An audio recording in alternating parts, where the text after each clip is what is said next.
We know that many communities there were hit really hard by this storm. Ms. Hotard, are you with us?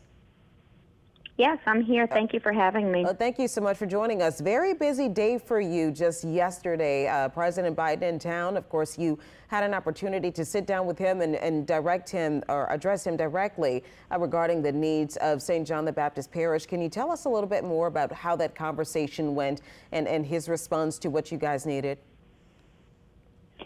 Yes, we had a very good conversation. You know, I obviously thanked him for coming here and seeing firsthand the devastation that St. John has experienced. I also thanked him for calling out insurance companies for distinguishing between mandatory and voluntary evacuation. And I let him know that our immediate needs are power, water, communications, and financial assistance for those who can't return home and are forced to stay somewhere else during this recovery. And I made those needs very clear to him. And again, we were so grateful that he was able to be here in St. John and in the region just to see how devastated we are from Hurricane Ida with flood, wind, and there are so many needs that our community has right now. So we were grateful to get that spotlight on our region as a whole right now. Okay, well, you know, last time I had an opportunity to speak with you, we talked a little bit more about the water situation in St. John the Baptist Parish. Can you tell us about the recovery updates that you have there? Yes, water has been restored to the majority of the parish right now. However, I want to remind our residents that even though we've got water in the majority of the parish right now, it's still possible that the water goes out again, because as pressure builds and leaks are revealed, sometimes you lose all of that pressure that you've built up. So right now there is running water in the majority of our parish. However, I want our residents to know there's a possibility that it can go out again. We're hopeful that it won't, but leaks can continue. You know, that pressure can fluctuate as leaks are found and then repaired. But right now, water is in a good place. There's still no electricity anywhere in the parish, but at least we've got a little bit water right now. I know that we heard that there were some restoration estimates that were possibly set for your parish. What are you hearing from power company there? There's a good presence from the power companies. I did, you know, just a survey through the parish today on the airline. I mean, poles are going up. There are energy contractors, if you will, all throughout the parish. There's a heavy presence right now. So we're grateful for that. They said that they were able to get some of the main lines, if you will, hot is what they called it, with electricity. Still not to any homes or businesses just yet, but that was a promising sign for them that they were able to get some juice to those larger repairs that they've made. It's still going to be a long time. I don't want to give a false impression to anyone. It's still going to be a long time, but they are working and things are moving very quickly. But there is a heavy presence of energy and their contractors on the ground in St. John, and we're so grateful for that. It is a desperate need to have power to our residents as quickly as possible. I know, you know, it's really unfortunate because we come off of a year of dealing with the COVID-19 pandemic, and we are now going on 2 years almost of dealing with this pandemic. And then we have Hurricane Ida, and that pandemic impacted so many businesses and so many communities. And now you have Hurricane Ida that's come into this community and completely ravaged it. And you have so many people coming back home or attempting to come back home to clean up some of that damage and not knowing when they're going to get power. It's tough. You know, it's definitely tough. I'll tell you, though, St. John, like the rest of the region, we're very resilient.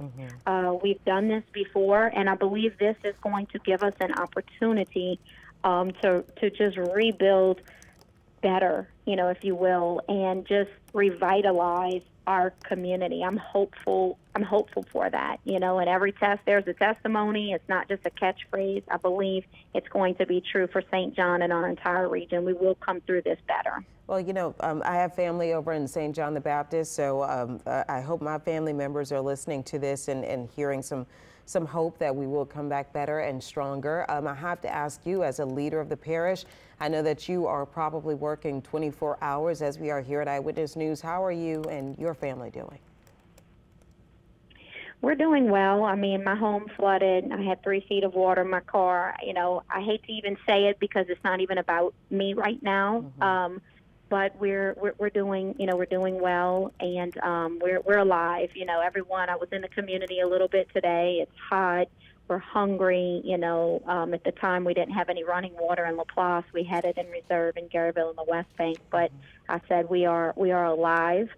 And that's a blessing. You know, it gives us another day to continue to move forward and just, you know, proceed. So we're holding up. It's challenging. You know, I won't deny that. You know, everyone's running on not a lot of, you know, food and those kinds of things, just mentally. But like I said, our community is resilient, and knowing that I have the weight of the parish on my shoulders, just it gives me what I need to just press forward every single day. This community means so much to me. You know, I've born and raised here, my family, grandparents, generations, like many people, you know, in this region where you have generations of your family. And I'm just grateful to be able to lead them and work tirelessly for the residents. Every day won't be perfect. You know, every mission we try and carry out won't be a success, but the residents do know, and I hope they do know, that I wake up and I go to bed with that on my mind, you know, and we will make it through this. Yeah, we will certainly. Every day it gets better and better, and hopefully we get more assistance on the grounds there. For residents that are listening to this, I know that we're streaming this live on Facebook, and people have asked about those communities. They are afraid that they're going to be forgotten about, especially after we saw Hurricane Ida make its way up to the Northeast and cause a similar destruction and damage in those communities. Is there anything that you would like the residents watching here to know? Just to stay in contact with us. We put information out all of the time. Another thing, contractor fraud. I've seen signs go up all over the parish about contractors doing things. Contractors fraud will be at an all-time high. Please, please, please don't, you know, give anybody any cash up front or anything like that. And if you have a question, please call our Emergency Operations Center about, even if it's a contractor, check and make sure they're licensed. I'm really just concerned because in a time of desperation, people take advantage of that. But I want our residents to know that we are here. We're making significant progress, and we will continue to do that. We've got pod sites open in several locations throughout the parish where there's water, ice, and MREs. We've got feeding sites going on as well, and all of that information is on our website and Facebook pages, and we're sending it out through text messages. We realize that some people don't have access. I mean, we're doing the best that we can with getting that information out. We've got fire department and other resources delivering ice and water into the neighborhoods because we know some people can't get out.